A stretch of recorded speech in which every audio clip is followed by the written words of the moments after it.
Hola chicos, literatura 206. Ayer uno en los comentarios decía, madre mía, 200 capítulos. Hombre, tampoco son 200 capítulos. ¿eh? Son 200 vídeos, quizás alguno más, porque hay algunos que tienen connotación bis o ter o no sé qué, pero tampoco es para tanto. ¿eh?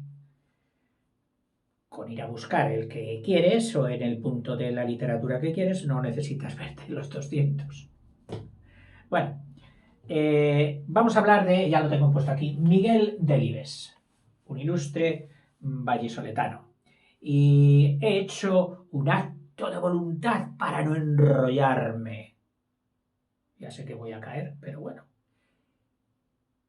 te levantas y vuelves a caer, y así es la vida. Fue el tercero de 8 hermanos, de una familia de Valladolid. Su padre catedrático en la Escuela de Comercio de la propia ciudad, procedente o de familia de Cántabra, de Santander, de Molledo. En el mismo pantano de Reynosa, que quizás te suene como mi pueblo, pues hay dos pueblecitos que van a ser fundamentales en la literatura y en la vida personal de Miguel Delibes, desde el nacimiento hasta repercusión en sus obras. ¿eh? De aquí él coge el espíritu labriego, castellano, más que de su propia Valladolid. O sea, de familia estaba entroncado con estos dos pueblos que te voy a decir. Viniendo de Palencia, por Aguilar de Campo, llegas a Reynosa, te dispones a bajar hacia el Cantábrico y a los pocos kilómetros te encuentras aquí un pueblecito que es el pueblo del padre de Miguel Delibes, del señor catedrático. Y aquí cuando sales de Burgos, camino también de Santander, para ir luego por aquí, antes de llegar, pasado los páramos, el páramo de Masa, te encuentras otro pueblecito que se llama Sedano. Aquí te los dejo. Molledo, que ya está en Cantabria, y Sedano, que está en Burgos. Molledo, Cantabria, y Sedano, que está en Burgos. Estos dos pueblos. Su apellido Delibes era de la Occitania francesa, y llegó a Santander pues a hombros de su abuelo, si es que se puede llevar el apellido a hombros, que había sido uno de los ingenieros seguramente del ferrocarril de Palencia-Santander. Palencia-Santander. Que aquí, en este paso de la montaña, fue extraordinariamente trabajoso y complicado. Para salvar ese desnivel de la Cantábrica, que si por la meseta se hace suave, en cuanto se pasa la Cantábrica, ahí entonces ya es bajar a tumba abierta. Los ciclistas lo disfrutan, pero los camiones no lo disfrutaban igual. Y el tren de ferrocarril te tuvo que ir haciendo túneles, curvas, pasar casi por debajo de sí mismo, para llegar a Santander. Cargado, por cierto, muchas veces de unas piezas de maquinaria de barco, que se hacían en la naval, en la fábrica naval de Reynosa, donde trabajó mi padre y por el motivo que yo nací allí. Bueno, y este era su abuelo, el otro abuelo, Miguel María de Setién, había sido un destacado abogado y político carlista. De niño estudia primero con religiosas, mientras era pequeñito en las capitales de provincia castellanas y en los pueblos un poquito grandes, por ejemplo, en el que yo me crié también. Las familias pues podían escoger entre la escuela pública y la escuela privada, que normalmente era religiosa.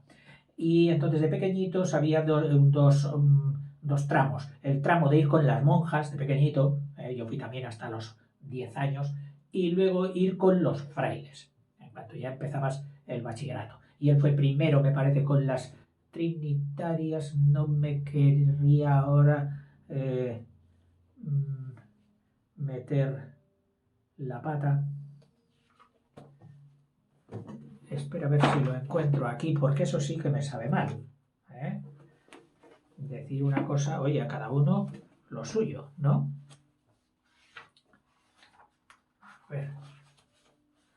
A ver si pone... No, esto está en otras biografías que he leído, porque antes de llegar aquí a lo mejor me he leído 4 o 5 biografías. Las contrasto, me quedo con lo que yo creo más razonable y es lo que a ti te expongo. Bueno, unas religiosas de la enseñanza.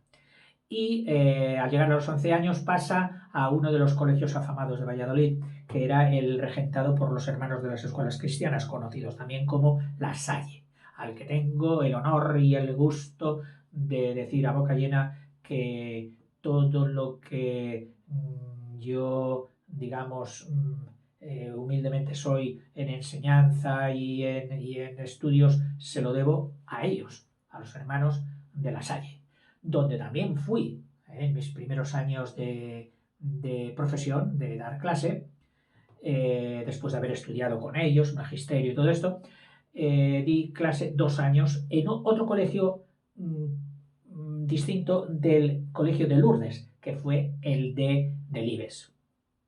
El de Lourdes. Yo estaba en otro más módico.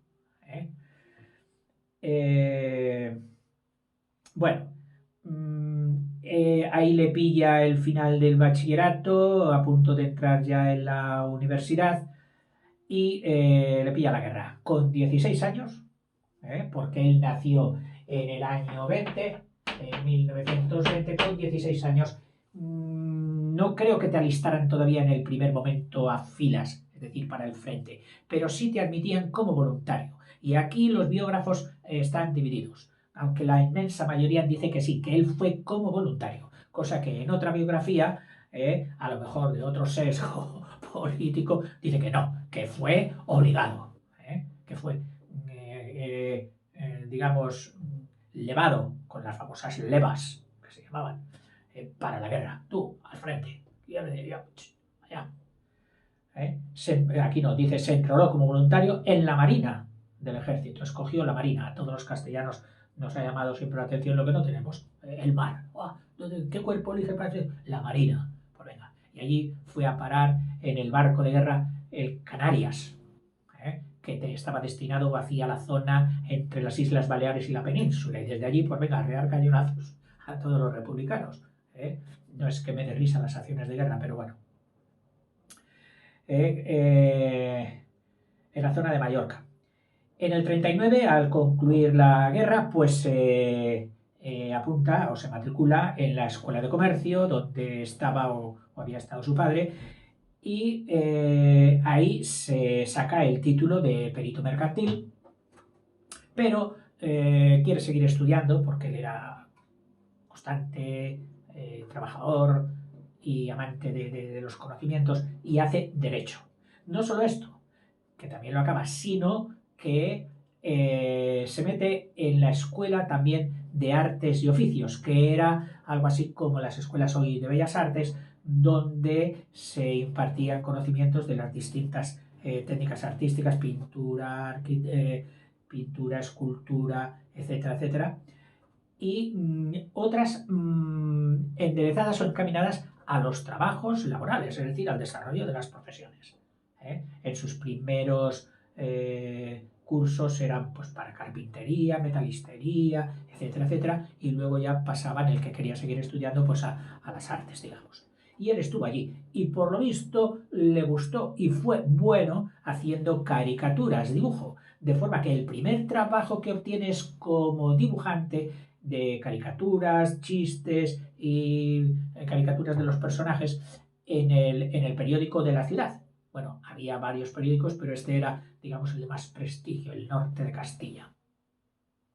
También es un poquito más progre. Siempre que hay dos periódicos en una ciudad, pues a uno acaba tirando hacia lo progre y otro hacia lo conservador. Este era el Y aquí, en este periódico, mientras va desarrollando esto, hace sus primeras armas de letras, pero no en la literatura, sino en la crítica cinematográfica, con la que tuvo también luego mucha relación con la cinematografía, puesto que casi todas sus obras más importantes, yo diría hasta una docena, han sido llevadas al celuloide, al cine, y tuvo que ver pues, con todo el proceso. Sigue estudiando en este mundo y llega a obtener la cátedra de Derecho Mercantil, igual que su padre. Y ahí empieza a impartir clases. Ya allí como profe tuvo sus problemas con la censura. Que si al explicar usted esto, historia, claro, era historia del arte, pero era historia de la rama, es decir, dentro del derecho mercantil en historia, profesor. Y al impartir sus clases, pues daba unas ideas que no eran del todo ortodoxas según los cánones del franquismo. Y ya tuvo problemas allí. Se casa a los 26 años con Ángeles de Castro, con Ángeles de Castro, vamos a poner aquí su nombre porque también es importante, Ángeles de Castro. Tuvo mucha importancia en su obra, ya no solo en su vida sentimental, sino también en los temas, siempre que mete una mujer en obras muy fundamentales de él, como 5 horas con Mario, esto parece que nos esté retratando a una persona en particular que él conoce muy bien, y todo el mundo dice que era pues su esposa Ángeles. En el 63 dice, fue un año turbulento, porque ya había llegado a director del periódico Norte de Castilla y no se somete a la censura que les obligaba a hacer determinadas producciones en el periódico con el sesgo y el volumen y el empaque, esto me lo tiene que colocar usted en primera página, aquí no, esto tiene que hacerme 2 o 3 columnas de esto, aquí tal, o sea, como si dirigieran ellos la ideología del periódico y él no se sometió y acabó dimitiendo, se marchó a Estados Unidos. Claro, en los tiempos de las dictaduras ejercen esta presión sobre la prensa descaradamente, porque es una dictadura, usted lo tiene que hacer y agachar que si no ya sabe dónde va. Y en las democracias también se ejerce, o por lo menos los poderes, aunque sean democráticos y una vez que están arriba, quieren tener la prensa controlada y lo intentan. ¿Cómo? ¿De esta forma tan burda? No, pero lo intentan de otras formas, por ejemplo, pues con subvenciones. A cabo de un año, mire, el periódico tal ha recibido una subvención de tantos millones. ¡Oh, qué bien! Y claro, un señor que ha recibido unos cuantos millones siendo director de prensa o de un determinado medio, pues ya no tiene el cuerpo preparado para decir la verdad tan cruda como le gustaría si no hubiera hecho. Siempre se ha dicho, dádivas quebrantan peñas. Dádivas, es decir, los regalos, quebrantan luego voluntades y principios. Por eso en muchas profesiones que se supone que han de ser profesiones con un alto grado de ética está terminantemente prohibido coger regalos, no que te los ofrezcan, el cogerlos. ¿Por qué? Porque saben que el ser humano, una vez que ha recibido unas dádivas, no va a estar en la misma disposición de equilibrada justicia neutral. Es lógico. Bueno, se marcha a Estados Unidos, allá tiene departamento de lenguas de la Universidad de Maryland, vuelve y ahí publica una de sus principales obras, que son 5 horas con Mario. Te la parafraseo rápidamente.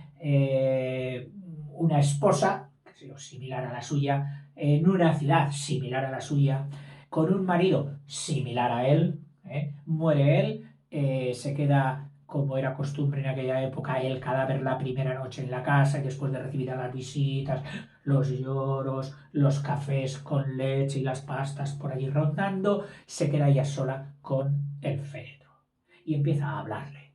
Le tiene por última noche y quiere soltarle todo lo que llevaba dentro y no se había atrevido, o más bien seguir clavando esas astillas o esas puntas que tanto le había dicho para que no se le olviden, cuando se salga de casa. Y así hay un monólogo de una señora, la esposa, la reciente viuda, de 5 horas con Mario, que Mario era el marido muerto. Entrañable. Ha sido llevada al cine, etcétera, etcétera. De su vuelta de Estados Unidos, tiene un libro, no de los más afamados, USA y yo. La industrialización y sobre todo el consumismo, esa es la palabra, le aterroriza. Le aterroriza. Incluso llega a decirlo tantas y tan repetidas veces en sus obras y con tal tamaño de palo que muchos críticos lo han tildado de antiprogreso.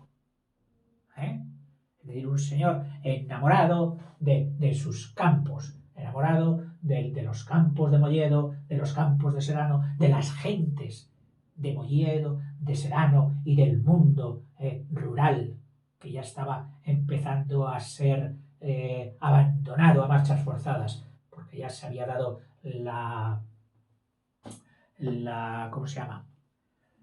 La reparcelación del campo, la reestructuración del campo para pasar de campos pequeños a campos más grandes, ya que venía la industria, venía la mecanización del campo, las máquinas, se retiraban todas las mulas y se ponían máquinas, y entonces la gente del campo ya sobraba, donde antes se necesitaban 200 labradores, ahora con una cosechadora lo hacía y en menos tiempo. Entonces, toda esa gente se marchó del campo a la ciudad. ¿Dónde? Pues a Bilbao, a Madrid. Él lo sabía y nos habla también a veces de Madrid como diciendo qué barbaridad. Madrid nunca tuvo que pasar del 1.000.000 de habitantes y podía haberse confeccionado así y así. Es decir, esa despersonalización, masificación, aborregamiento que él dice que produce la gran ciudad le causa estupor. Fijaros que no recaló nunca en Madrid. Él, de su Valladolid a sus pueblos, plom, plom, ahí en medio del pantano.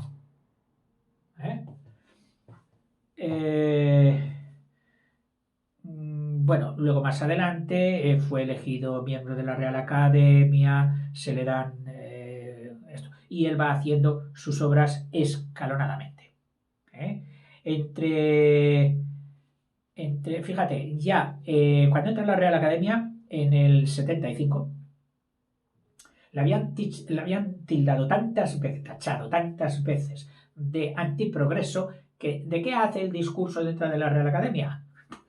Mira, el sentido del progreso desde mi obra. O sea, voy a dejar claro que no estoy contra el progreso, sino contra determinados factores nefastos que suelen ir asociados al progreso.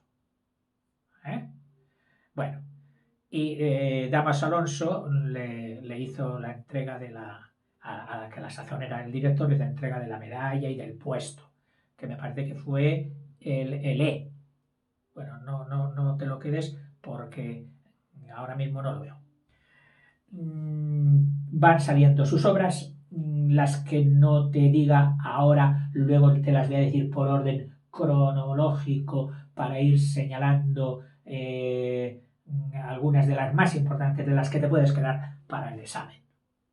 Aunque realmente todas han tenido un éxito impresionante. Lo único que le faltó a Delibes en premios fue el premio Nobel, para el que fue nominado varias veces, pero no se lo dieron, no lo consiguió. Conociéndole un poquito, yo creo que nunca tuvo ni perdió ni un segundo de sueño porque no le dieran el Nobel. Era un señor de sólidas convicciones. Y el reconocimiento del mundo cuando uno esté en tan sólidas condiciones, le resbala. No así la opinión de los que tú consideras personas a tu lado. Esa sí que te importa. Pero del fatuo, del oropel y de la propaganda y de la publicidad, de eso normalmente estas personas pasan olímpicamente. Si llegan, bien, pero si no llegan, casi mejor. Casi mejor. En el 80, por ejemplo, en otra de sus grandes obras, Los Santos Inocentes, cogiendo este título sacado de la Biblia, de los Evangelios, para él mete otro tipo de inocentes. Las personas todavía en determinados lugares del campo rural español que estaban postergados, anulados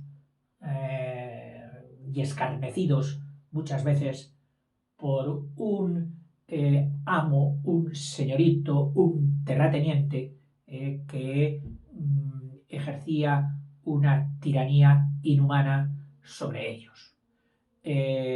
Esto no se puede coger como genérico, Dios me libre. Generalizar en estos aspectos es lo más injusto que puede haber.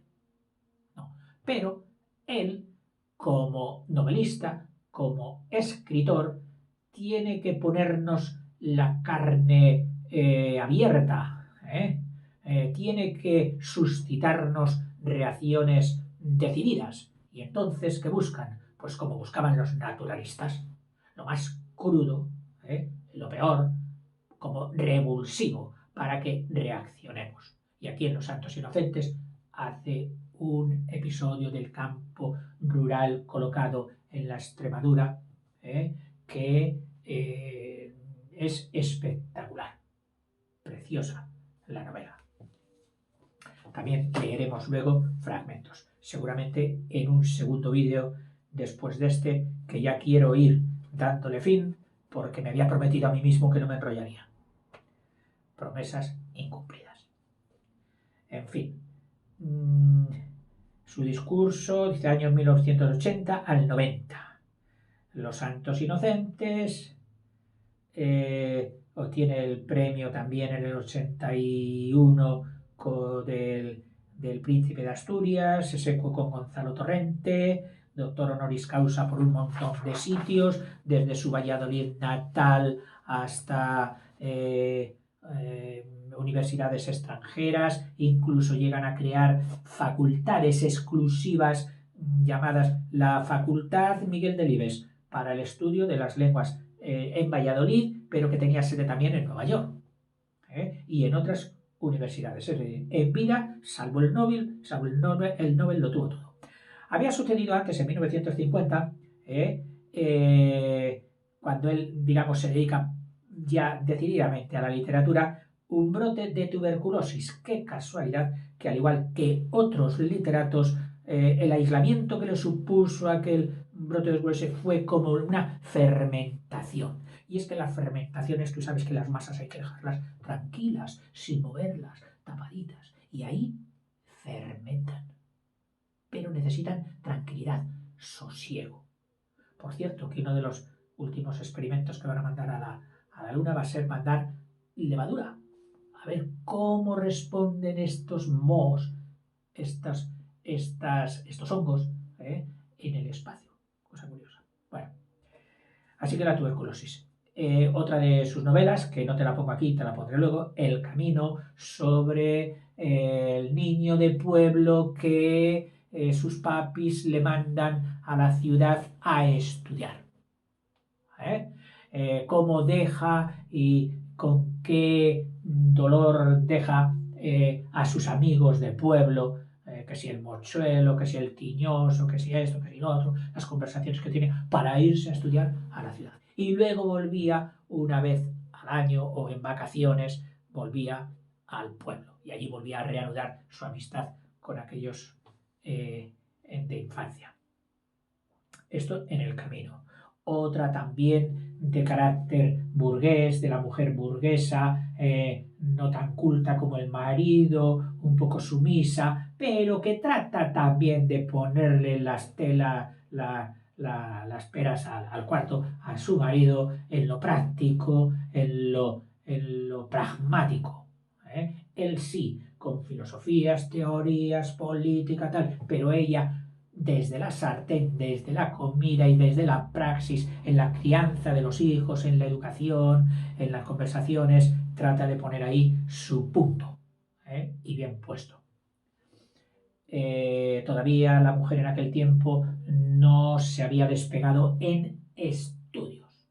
El hecho de que las clases en la enseñanza fueran separadas, es decir, colegios de niños, colegios de niñas. Colegios de niños ya se sabe, tienen que ir a por ingeniero, médico, abogado, farmacéutico, lo que fuera. Colegios de niñas tienen que ir a ser muy guapas, a un poco de piano, música, labores, costura, un poco de arte, pintura y luego a pillar un buen maridito de los otros colegios.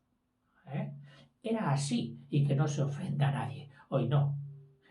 El paso del que yo fui protagonista activo, del paso de las escuelas unisexuales a las bi, es decir, a las escuelas mixtas, todos juntos, la mujer, perdón, los chicos, os han pasado por la derecha, por la izquierda y por todos los sitios.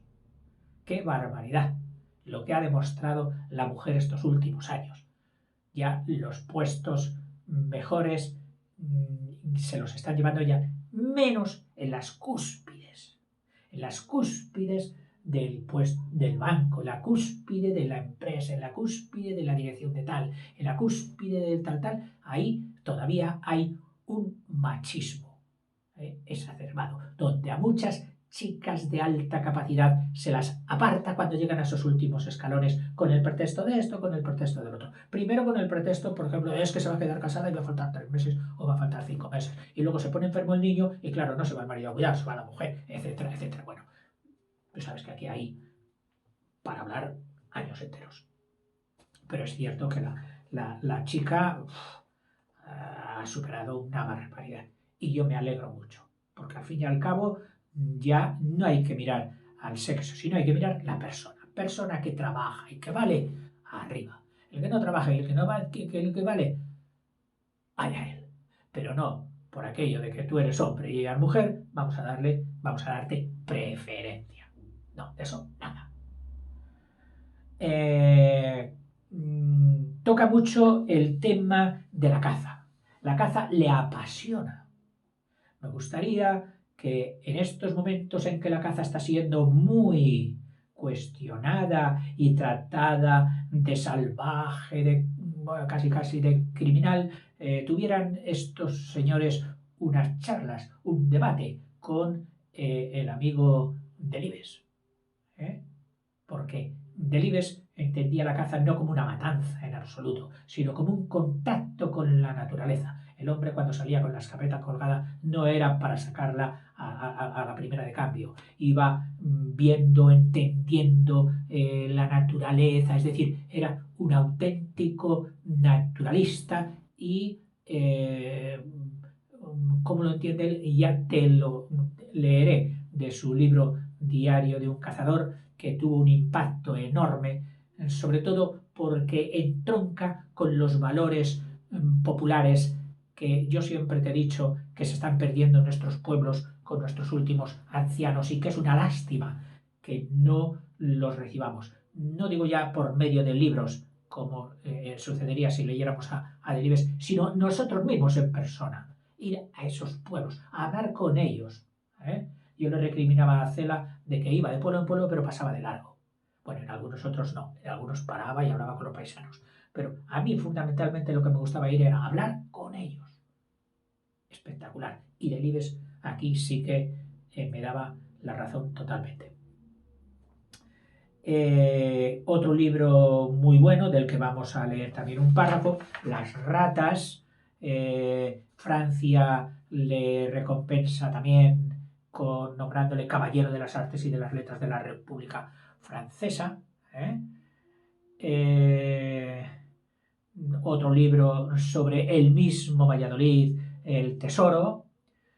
Se le hace doctor honoris causa por la Universidad del Saar en Alemania, Premio Nacional de las Letras Españolas, edita por esos años ya del 90, Señora de rojo sobre fondo gris, también todo el mundo dice que es sobre su señora, que se lo debía. Señora de rojo sobre fondo gris, dice, una clara evocación de la figura de su esposa.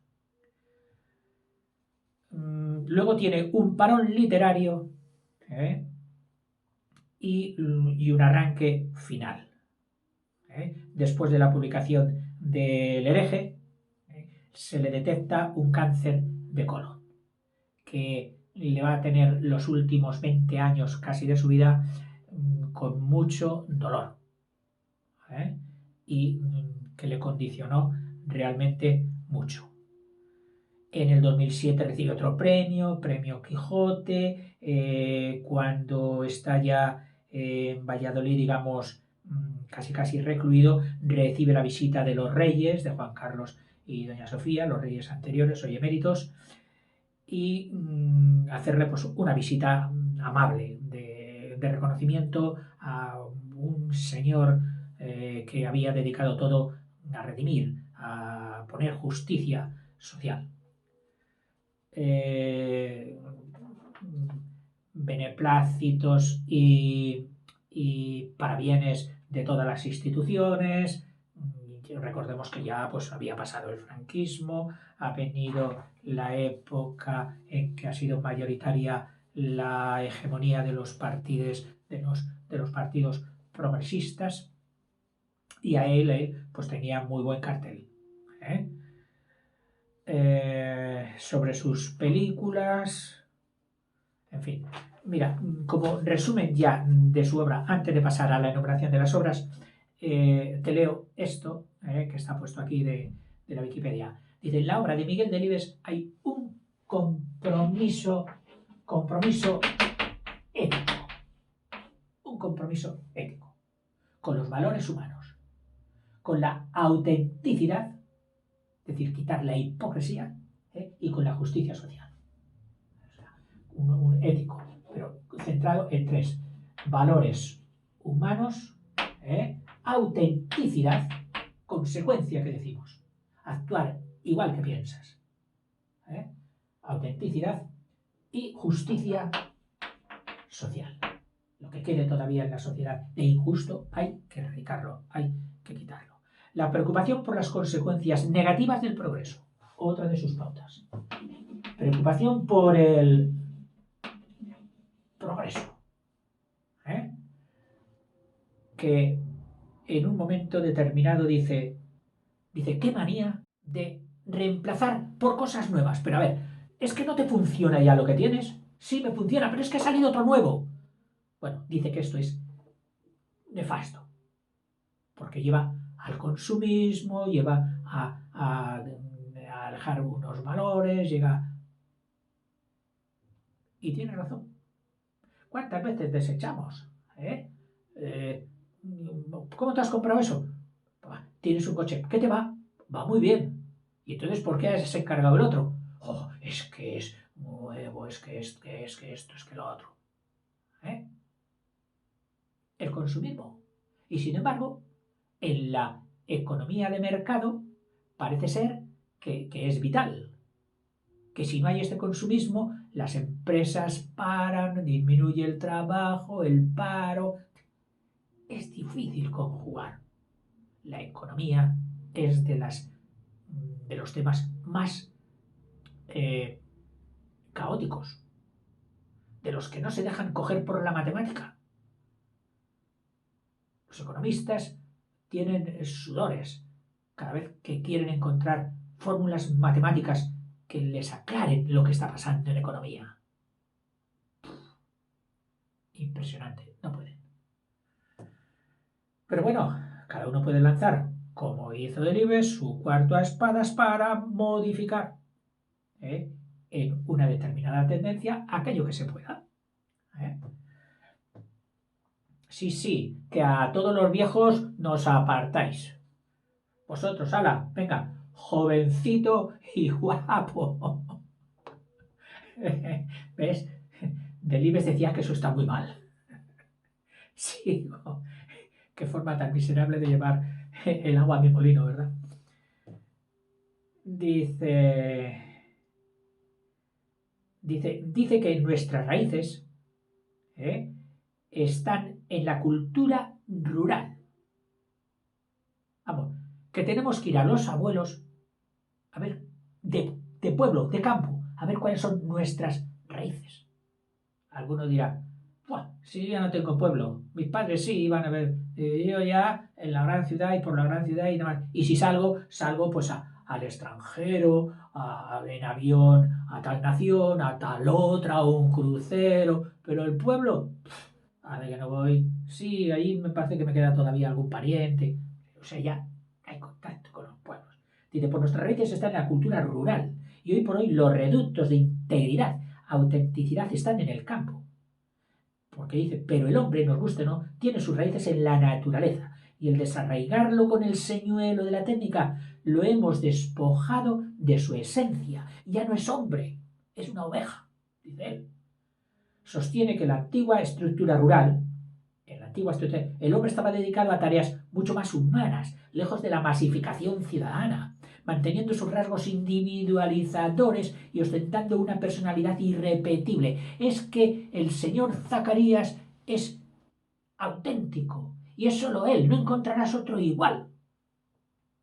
O sea, daba personalidades y hoy dan igualdades. Mis personajes se resisten, dice él, rechazan la masificación. Al presentárseles la dualidad técnica-naturaleza como dilema, optan resueltamente por la naturaleza, que es quizá la última oportunidad de optar por el humanismo. Se trata de seres primarios, elementales, pero que no abdican de su humanidad.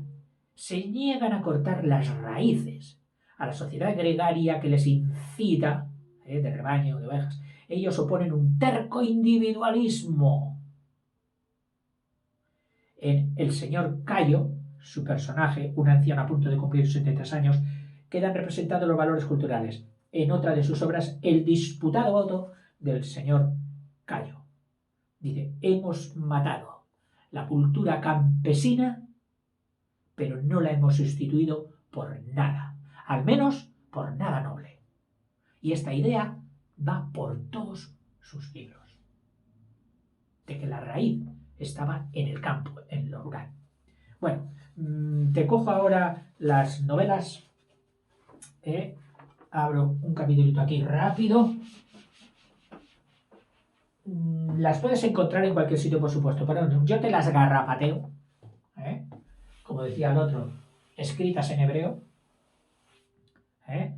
La primera importante, que fue en el 48, el año que nací yo, y por la que le dieron el premio Nadal, que había sido del 47, o sea, la edita en el 48, pero el premio lo había ganado pues unos meses antes, en el 47. La sombra del ciprés es alargada. Del ciprés es alargada.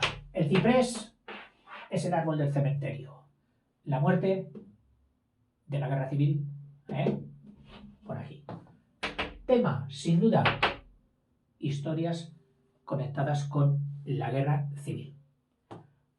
Otra, aún es de día, no te la pongo, pero fue, también por ser de las primeras, podía tener relevancia, El camino, que ya te la he citado, El camino, sobre el niño aquel que tiene que ir del pueblo a estudiar al pueblo, etc. Otra, Mi idolatrado hijo Sisi, Mi idolatrado hijo Sisi, sobre la mujer burguesa, sobre la burguesía. Mi idolatrado hijo Sisi. Diario de un cazador. Este le dio muchísima fama. Diario de un cazador. las palabras, el léxico de pueblo, las costumbres, los refranes, los topónimos, todo ahí se concita en su pasión de cazador. Diario de un emigrante, La hoja roja, que esta creo que tenía connotaciones por primera vez un poco ajenas a su estilo normal, porque Delibes es un escritor a la antigua, donde dice que lo que tiene que tener toda novela es una historia que contar, cosas que sucedan, anécdota. Es decir, volver a Galdós, volver a Cervantes, volver a los mejores, bueno, a los más tradicionales novelistas, a la Celestina, etc. Pero tuvo también su culto aquí en este de La hoja roja, por el que recibió también premio. Casi todas estas novelas tienen algún premio. Diario de un emigrante, La hoja roja, Las ratas. Las ratas. Que no te digo nada de él porque luego en los fragmentos te lo voy a decir. Muy interesante. 5 horas con Mario. 5 horas con Mario. Que hay quien dice que es una de sus mejores. Parábola del náufrago, cuando viene de Checoslovaquia. El príncipe destronado. Las guerras de nuestros antepasados en el 75. El disputado voto del señor Cayo en el 78. Los santos inocentes ya en el 81. Esta sí, importantísima. Los santos inocentes. Y yo te diría que de todas estas que he puesto aquí, que escojas tú 4, las que más te gusten, las que más te vas a acordar y las retengas para el examen. Pero no me gustaría a mí ser quien te dijera, mira, coge esta y esta y esta. Prefiero que seas tú, porque es que todas tienen una gran altura. Si hubiera sido que unas no hubieran obtenido apenas renombre y otras sí, otro sería el cantar. Pero de esta manera, yo te digo, cógelas tú. Cartas de amor de un sexagenario voluptuoso, en el 83. El tesoro. Madera de héroe, premio Ciudad de Barcelona. Señora de rojo sobre fondo gris, que habíamos visto, sobre su esposa. Diario de un jubilado, en el 95, esa me la dejáis para mí, ¿no? Y El hereje, Premio Nacional de Literatura. Luego tiene, yo creo que de estas ya puedes coger 4. De relatos solo te los nombro así: El loco, La partida, Si estás con vientos, y Viejas historias de Castilla la Vieja, La mortaja, que incluye otros cuantos relatos, 3 pájaros de cuenta y 3 cuentos olvidados, Viejas historias, y luego tiene libros de viajes también específicos. Uno de ellos es Un novelista descubre América. Un novelista descubre América, en el 56. Sudamérica con escala en Canarias. Sudamérica con escala en Canarias. Otro título interesante de viajes. Luego Europa, Parada y Fonda, USA y yo, La primavera de Praga, y 2 viajes en automóvil, Suecia y Países Bajos. Luego, libros de caza. Libros de caza que han merecido en Delibes un punto, o sea, una sección aparte. Delibes, caza. En el 63, La caza de la perdiz roja. La caza de la perdiz roja. Otro. En el 66, Libro de la caza menor. La caza menor, la perdiz, la liebre y todas estas. Eso es la caza menor. La caza mayor ya son pues los ¿cómo se dice? La cabra montesa, el jabalí, todas esas ya son caza mayor. Otro, en el 70, fíjate, no va dejando, cada año él, o cada un poquito de tiempo, libro de caza, libro de caza, libro de caza. Y es que le apasionaba. En el 70, con la escopeta al hombro, que es la típica imagen, con la escopeta al hombro. El 77, Alegrías de la caza. Alegrías de la caza. En el 77 también, El único que hace de la pesca. Mis amigas las truchas. Mis amigas las truchas. en el 79, aventuras y desventuras de un cazador a rabo. Es el típico cazador que va con la escopeta, pero va disfrutando. El almuerzo es vital, la charla con los amigos, las caricias del perro, y si sale lo adecuado en un momento determinado, pues se dispara, y si no, pues no. El cazador a rabo.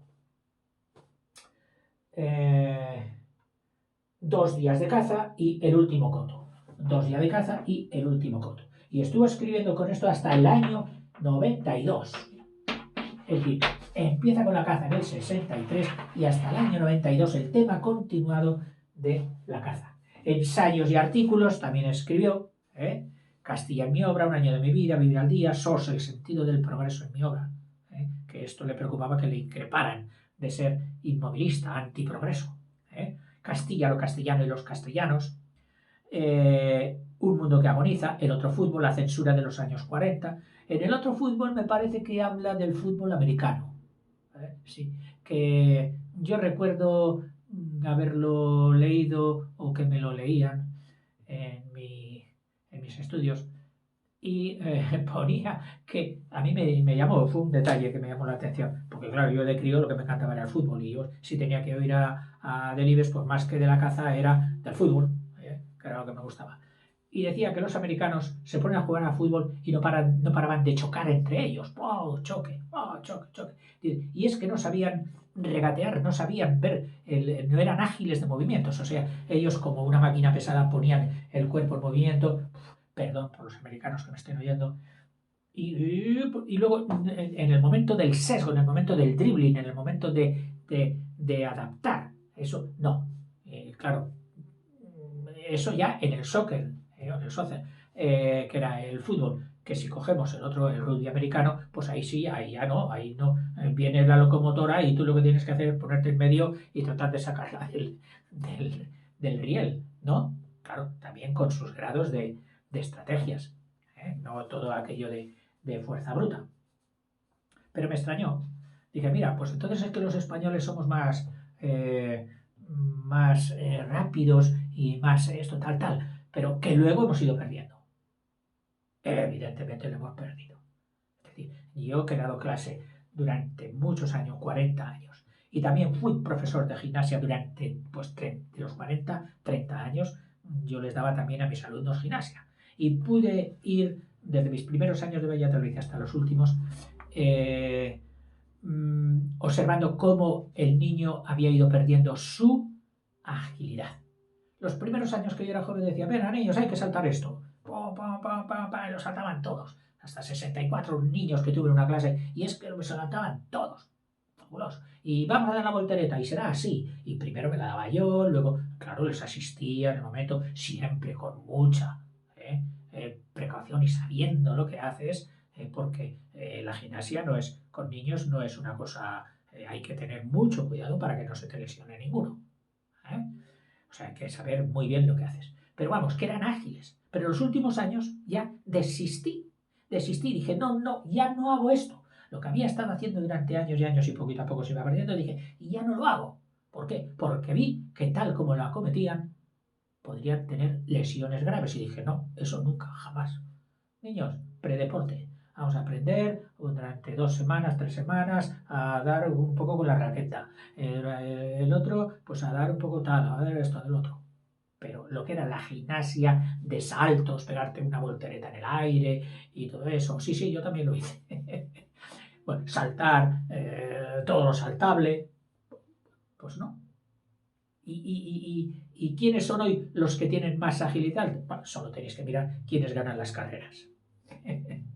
¿Quiénes ganan las carreras? África, los keniatas y los etíopes. ¿Por qué? Pues porque no tienen una sociedad que les lleva de lado a lado para ir a desayunar en coche. O la mamá o el papá que tiene que dejar su niño en el colegio a 100 metros y tiene que sacar el coche y volver en coche. En fin, que resulta menos llamativo y menos vituperable en la sociedad americana, donde todo lo han construido a base de distancias largas. Entonces sí, ya, si no te mueves en coche, no te mueves. Han quitado hasta las aceras. La única vez que estuve en Miami, yo no sabía por dónde ir. Y mi hija pegándome broncas dice, papá, que no vayas por ahí, que te van a atropellar. Digo, pero si es que no hay aceras. O sea, los peatones ya no existen. En las ciudades grandes y en barrios de diseño moderno. En lo que es el núcleo todavía pequeñito, ciudades de cierta historia, pues sí, todavía hay núcleos donde hay bulli y más calor. En fin. Y otro ensayo que resume un poquito así. Dice, 25 años de escopeta y pluma. Un ensayo. Bueno, ya que me voy con dos pesares. El uno de haberme pasado de tiempo y el otro de no haber dicho todo lo que quería decir. En el siguiente, fragmentos. Nos lo vamos a pasar bien. Hasta ahora.